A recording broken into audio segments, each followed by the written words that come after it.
Hello friends, இன்னைக்கு நம்ம பார்க்க போகிறது கொரியன் அனிமேட்டட் சீரீஸான சோலோ லெவலிங் சீசன் 1 எபிசோட் 1 தான் இன்னைக்குள்ள வீடியோவில் பார்க்க போகிறோம். இந்த அனிமேக்கு நான் இன்ட்ரோடக்ஷன் கொடுக்கணும்னு அவசியம் இல்லை. அண்ட் இதே என்னோட லெஜெண்டரி லிஸ்ட்ல இருக்கு அப்படிங்கிறதுனால கதை சும்மா வேற லெவலில் இருக்கும். ஆல்ரெடி நிறைய சேனல்ல இந்த அனிமே போட்டிருந்தாலுமே கூட நீங்க செகண்ட் டைமா கூட என் சேனல்ல பார்க்கலாம். அந்த லெவலுக்கு இந்த அனிமே ஒர்த்தா இருக்கும். ஸோ என்னோட பெர்ஸ்பெக்டிவ்ல வாட்ச் பண்ணுங்க. சரி வாங்க நம்ம இன்னைக்குள்ள கதைக்குள்ள போகலாம். இன்னைக்கு நம்ம பார்க்க போகிறது சோலோ லெவலிங் சீசன் 1 எபிசோட் 1.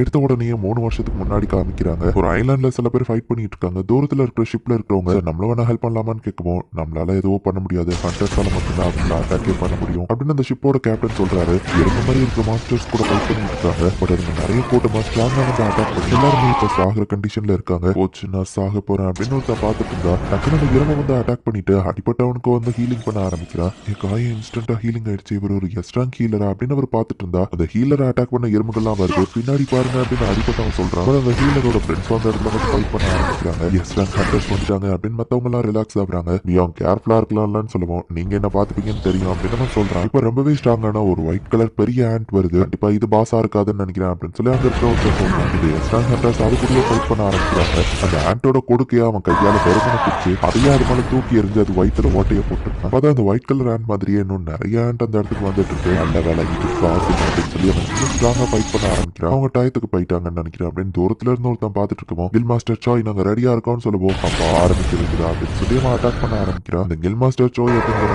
இது மாதிரி இருந்து எல்லாத்தையும் கமெண்ட் பண்ணிட்டு இருக்கான். கிட்டத்தட்ட 10 வருஷங்களுக்கு முன்னாடி இந்த கேட்ஸ் அப்படிங்கிற விஷயம் ரேண்டமா ஓப்பன் ஆகி உள்ள இருந்து நிறைய மான்ஸ்டர்ஸ் வந்தது. ஹியூமன்ஸோட வெப்பன்ஸ் எல்லாம் எதுவும் பண்ண முடியல. பட் ஹண்டர்ஸ் அப்படிங்கிறவங்க புதுசா அவேக்னிங் ஆனாங்க. அவங்களால அந்த மான்ஸ்டர்ஸை கொல்ல முடிஞ்சது. எஸ் ரேங்க்ல இருந்து ABCDEன்னு லோவஸ்ட் ரேங்க் வரைக்கும் இருக்கு. அதுல ஈதா இருக்கிறதுலே லோவஸ்ட் அப்படின்னு ஒரு பேக்ரவுண்ட் வைஸ் இப்ப 3 வருஷத்துக்கு அப்புறம் காமிக்கிறாங்க. ஒரு கேட் ஓப்பன் ஆயிருக்கு. ஹண்டர்ஸ் எல்லாருமே அந்த கேட் முன்னாடி கேதர் ஆகிட்டு இருக்காங்க. ஹே கிம் என்னப்பா பார்த்தே ரொம்ப நாள் ஆச்சு அப்படின்னு ஒருத்த வரவோ, ஹே பார் நீ இந்த ரைடுக்கு ஒருவன் எதிர்பார்க்கலன்னு கிம் கேட்கவும், என்னப்பா பண்றது, எனக்கு 2வது ஒரு குழந்தை பிறக்க போகுது, காசு தேவைப்படுது, அதுக்காக தான் இந்த ரைடுக்கு வந்திருக்கேன் அப்படின்னு பார்க் சொல்றான். நம்ம ஹீரோ உள்ள வரவோ, ஹே எப்படி பாருக்க சஞ்சினோ அப்படின்னு எல்லாரும் நம்ம ஹீரோவை விசாரிக்கவும், அவன் என்னப்பா பெரிய கையா எல்லாரும் அவனுக்கு வணக்கம் வைக்கிறாங்க அப்படின்னு அந்த பார்க் கேட்கறான். இல்ல அதுக்கு ஆப்போசிட், அவன் தான் இருக்கிறதுலயே ரொம்ப வீக்கானவன். ஹியூமன் கைண்டோட வீக்கஸ்ட் ஈரங் ஹண்டர்னா அது இவன் தான். சோ அவனே நம்ம கூட இந்த ரைடுக்கு வராம்னா இந்த ரைடு ரொம்பவே ஈஸியா தான் இருக்க போகுது. சரி அவனை பத்தி கலாய்க்கிற மாதிரி பேச வேணாம், அது அவன் காதுல விழுந்துற போகுது அப்படின்னு கிம் சொல்றான். ரொம்ப லேட் ஆயிடுச்சு, ஆல்ரெடி நான் எல்லாத்தையும் கேட்டேன். பட் அவங்க சொன்னதும் உண்மைதானா, வீக் தானே அப்படின்னு நம்ம ஹீரோ நினைக்கிறேன். ஜோஹிங்கிற ஒரு பொண்ணு வந்து மூஞ்சிக்கு என்னாச்சு, நீ ஹாஸ்பிட்டல் அட்மிட் ஆயிருந்தேன்னு கேள்விப்பட்டேன்னு சொல்லவும், நாங்க போனது ஈராங் டஞ்சன் தான், ஈவன் அதுல கூட நான் மாட்டி ஆடி வாங்கி ஹாஸ்பிட்டலைஸ் ஆயிட்டேன் அப்படின்னு நம்ம ஹீரோ சொல்றான். சரி எல்லாரும் கிளம்பிட்டாங்கன்னு நினைக்கிறவா போலாம் அப்படின்னு நம்ம ஹீரோ போறேன். நான் தான் அந்த ரைடுக்கு லீடரா இருக்க போறேன். என் பேரு சாங் ஷியோல், யாருக்காச்சும் அப்ஜெக்ஷன் இருக்கான்னு கேட்கவும், மிஸ்டர் சாங் உங்க கூட ஒர்க் பண்றதுல சந்தோஷம் நம்ம ஹீரோ சொல்றான். எங்க பின்னாடி வா, அதான் உனக்கு சேஃப் அண்ட் கிம் சொல்லிட்டு உள்ள போறான். கண்டிப்பாங்க அப்படின்னு நம்ம ஹீரோவோ சொல்றான். இந்த டேகர் ரொம்ப வீக்கா இருக்கு,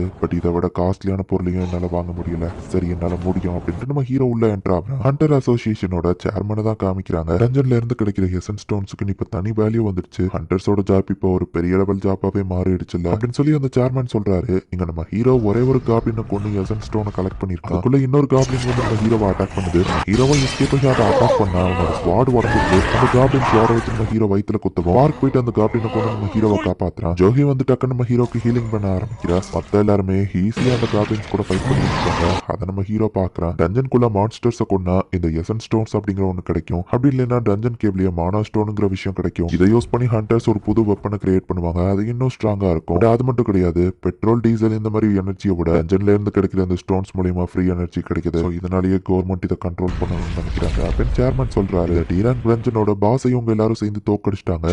நீ விருப்பப்பட்டு ஹண்டரா இல்ல, கரெக்ட் தானே, நீ இப்படியே இதுல இருந்தேன்னா உனக்கு வஸ்டா கூட ஏதாச்சும் நடக்க வாய்ப்பு இருக்கு. இது ஒரு ரைட்லயே உன் உடம்புல இத்தனை காயங்களா அப்படின்னு சொல்லி ஜோஹி கேட்கறா. நமக்கு கம்மியான எசன் ஸ்டோன்ஸ் தான் கிடைச்சிருக்கு அப்படின்னு சொல்லி எல்லாரும் பேசிட்டு இருக்காங்க. நம்ம ஹீரோ வெறும் ஒரே ஒரு எசன் ஸ்டோன் தான் கலெக்ட் பண்ணிருக்கான். இது கண்டிப்பா எனக்கு பத்தாது, இது ஒன்னு எடுக்கிறதுக்கே என் உயிர் போய் வந்திருக்கு அப்படின்னு நம்ம ஹீரோ யோசிக்கிறாங்க. ஒரு கேவ் இருக்குன்னு இன்னொருத்தன் கண்டுபிடிச்சு சொல்லவும், டபுள் டஞ்சனா இந்த மாதிரி இருந்துச்சுன்னா எப்பவுமே நம்ம ஹண்டர் அசோசியேஷன் கிட்ட ரிப்போர்ட் பண்ணணும் அப்படின்னு சொல்லி அவங்க சொல்லவும், ஆனா பாஸ் நம்ம கம்மியான கலெக்ஷன் தான் பண்ணிருக்கோம், ரிப்போர்ட் பண்ணா மத்த ஹண்டர்ஸ் உள்ள போய் நிறைய காசு பாத்துருவாங்க. இந்த ஒரு தடவை ரூல்ஸ் நமக்கு ஏத்த மாதிரி மாத்திக்கிட்டு நம்ம போய் கிளியர் பண்ணிட்டு அப்புறமா அசோசியேஷன் ரிப்போர்ட் பண்ணிக்கலாம். நம்ம 13 பேர் இருக்கோம், இது டிராங்க் டஞ்சன் தானே அப்படின்னு சொல்லி கிம் சொல்லவும், மத்தவங்க என்ன நினைக்கிறீங்கன்னு சாங் கேட்கிறாரு. பாதி பேர் போலான்னு சொல்றாங்க, பாதி பேர் வேணான்னு சொல்றாங்க. ஜோஹி மேல வேணாம் அப்படின்னு சொல்லி தான் பயப்படுற. 6 பேர் வேணும் அப்படின்னா 6 பேர் வேண்டாம் அப்படின்னு சொல்றாங்க. பேலன்ஸ் இருக்கிறது நம்ம ஹீரோ மட்டும் தான். உன்னோட ஓட் தான் டிசைட் பண்ண போதுன்னு சொல்லவும், அப்படின்னு கொள்றதுக்கே உயிர் போய் உயிர் வந்திருக்கு. ஆனா அம்மாவோட ஹாஸ்பிட்டல் செலவு, தங்கச்சியோட ஸ்கூல் ஃபீஸ், நம்ம ஹீரோ யோசிச்சு பார்த்துட்டு உள்ள என்ட்ராவலாம் அப்படின்னு நம்ம ஹீரோ ஓட் பண்றான். புதுசா அவேக்கனிங் ஆன பீப்புளை காமிக்கிறாங்க. அசோசியேஷன் அவங்க மானா லெவல செக் பண்ணி பார்த்துட்டு அவங்களோட லெவல் என்னன்னு ஐடி கார்டு மாதிரி கொடுக்குறாங்க. சில கில் மாஸ்டர்ஸும் புது பீப்புளை ரெக்ரூட் பண்ண ஆளுங்களை அந்த இடத்துல வச்சிருக்காங்க. அவங்க வயசு பையனா பொண்ணாங்கிறதெல்லாம் முக்கியம் இல்ல. யாருக்கு தெரியும், ஜாஹின் மாதிரி நமக்கு லக்கியா ஒரு பர்சன் கிடைக்க கூட வாய்ப்பு இருக்கு அப்படின்னு கில் மாஸ்டர் சொல்றான். ஒரு லேடியோட பேக்கை பிட் பாக்கெட் அடிச்சுட்டு போகவும் நடு ரோட்ல ஒரு பொண்ணு வந்து நிக்கிறா. பிரியாவா ஜம்ப் பண்ணி அந்த பேக் அவங்க இருந்து புரிஞ்சுக்கா. இருந்தவங்களும் கீழே விழுந்துருந்தாங்க. நீங்க மிஸ் ஜாஹின் தானே? ஹே எஸ் ரங் ஹண்டர், ஜாஹின் வந்திருக்காங்க அப்படின்னு சொல்லி எல்லாரும் அவளை சுத்தி வளைக்கிறாங்க. அது வந்து அப்படின்னு மூஞ்ச மறைச்சிட்டு அந்த இடத்துல இருந்து எஸ்கேப் ஆகி போயிருந்தா. நம்ம ஹீரோட டீம் இப்போ அந்த கேவுக்குள்ள போய்கிட்டே இருக்காங்க. ரொம்ப தூரமா நடந்துகிட்டே இருக்காங்க. சாரி, நீ விருப்பம்லன்னு சொல்லி நான் ஓட் பண்ணதுனால வந்துட்டோம் அப்படின்னு நம்ம ஹீரோ சொல்லவும், எனக்கு அதை பத்தி எல்லாம் வருத்தம் இல்ல. உன் கண்டிஷனை பத்தி உனக்கு புரியுதா இல்லையா? ஏன் எப்பவும் உன் உயிரை ரிஸ்க் எடுக்கிறதுலயே இருக்க? உன் தலையில கிளையில எதுவும் அடிபட்டுருச்சா அப்படின்னு வா கேட்கிறா. சாரி அப்படின்னு நம்ம ஹீரோ சொல்லவும், அது ஏன் சொல்றேன்னு தெரிஞ்சுதான் சொல்றியா அப்படின்னு ஜோஹியை கேட்கவும், எனக்கு புரியுது நம்ம ஹீரோ சொல்றான். அப்போ சரி, நான் உனக்கு ஹெல்ப் பண்ணதுக்கு பதிலா நீ வேணா எனக்கு சாப்பாடு வாங்கிதா? ஏன் அது கூட வாங்கி தர கஷ்டமான்னு கேட்கவும், இல்ல நான் ட்ரீட் வைக்கிறேன் அப்படின்னு நம்ம ஹீரோ சொல்றான். இப்போ இவங்க ஒரு டோரை கண்டுபிடிக்கிறாங்க. டஞ்சனுக்குள்ள எப்பவுமே இந்த மாதிரி டோர்லாம் கிடையாது. எங்கப்பா டோர் எல்லாம் இருக்கா? உள்ள போற நம்ம 13 பேரும் ஒன்னா சேர்ந்து வெளியே போறோம் அப்படின்னு சொல்லி கிம் சொல்றான். இங்க நிறைய பேர் ஹண்டர்ஸ் அவேக்கனிங்கா இருக்கீங்கன்னு தெரியும். இந்த ஹண்டர் அசோசியேஷன் சேர்மன் உங்களுக்கு ஒரு அட்வைஸ் கொடுக்க விரும்புறேன். நீங்க நார்மல் ஜாபியோ சூஸ் பண்ணலாம், ஹண்டர் ஜாபியோ சூஸ் பண்ணலாம். ஹண்டரா இருந்தா அது உங்க லைஃப்க்கு பிரயோஜனமா இருக்கும் அப்படின்னு சேர்மன் புது ஆளுங்க கிட்ட பேசிட்டு இருக்காரு. உள்ள என்றாவுமே லைட்லாம் வருது அப்படின்னு சொல்லி அவங்க பாத்துட்டு இருக்காங்க. இவரும் சிலை மட்டும் தான் இருக்கு. என்ன ஒரு பீஸ்ட காணும், மான்ஸ்டர் காணும். மத்தவங்க எல்லாம் பாக்குறாங்க.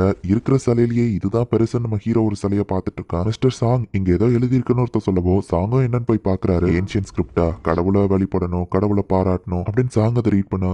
ஜின்வு அந்த சிலை அதோட கண்ணா செஞ்சது, அது நம்மளே பாக்குற மாதிரி தெரிஞ்சது அப்படின்னு சொல்லி ஜோஹி சொல்றா. அதுக்கு வாய்ப்பு இல்ல, நீ ஏதாச்சும் கற்பனை பண்ணிருப்ப ஹீரோ சொல்றான். திடீர்னு பார்த்தா வாசல்ல இருந்து அந்த கேட் மூடிடுது. நான் இங்க இருந்து கிளம்புறப்பா, எனக்கு இங்க இருக்க விருப்பம் இல்ல அப்படின்னு சொல்லி ஒருத்தன் அங்க இருந்து கேட் பக்கமா போய் திறக்க ட்ரை பண்றான். ஷாக்கேவன் கிம் சொல்றதுக்குள்ளேயே அங்க இருக்கிற சிலை அவனை துண்டா வெட்டிட்டு எல்லாருமே இதை பார்த்து ஷாக் ஆகுறாங்க.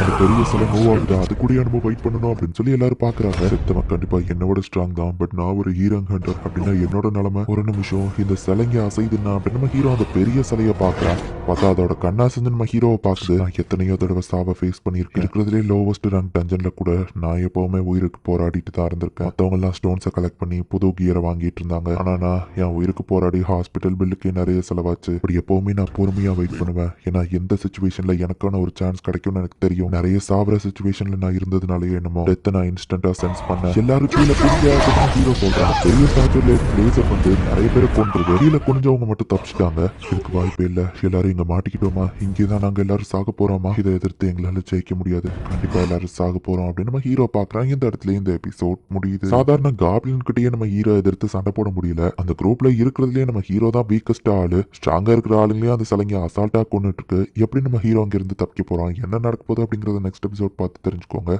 அண்ட் உங்களுக்கு இந்த வீடியோ பிடிச்சிருந்தது அப்படின்னா லைக் பண்ணிட்டு அப்படி மறக்காம நம்ம சேனலை சப்ஸ்கிரைப் பண்ணிருங்க. தேங்க்யூ ஃபார் வாட்சிங். Bye guys. நெக்ஸ்ட் எபிசோட்ல மீட் பண்ணலாம்.